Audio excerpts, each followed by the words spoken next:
আরে ভাই, এত পানি অপচয় করছেন কেন? আল্লাহ তো অপচয়কারীকে পছন্দ করে না।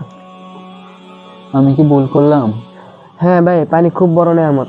আমাদের প্রিয় নবী হযরত মুহাম্মদ সাল্লাল্লাহু আলাইহি ওয়াসাল্লাম বলেছে, ওদের জন্য অল্প পানিই যথেষ্ট। এমনকি নদীর পাশে থাকলেও অতিরিক্ত পানি ব্যবহার করা উচিত নয়।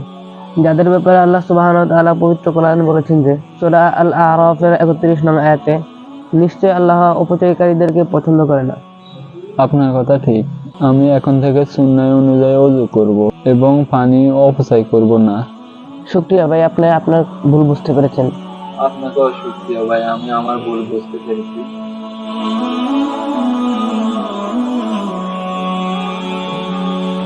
মনে রাখবেন, পানি সংরক্ষণ করা শুধু ইসলামের শিক্ষা নয়, এটি আমাদের ভবিষ্যৎ প্রজন্মেরও দায়িত্ব।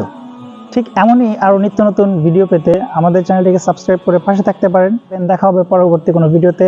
ততক্ষণ নিজেদের খেয়াল রাখবেন, ভালো থাকবেন, সুস্থ থাকবেন। আসসালামু আলাইকুম।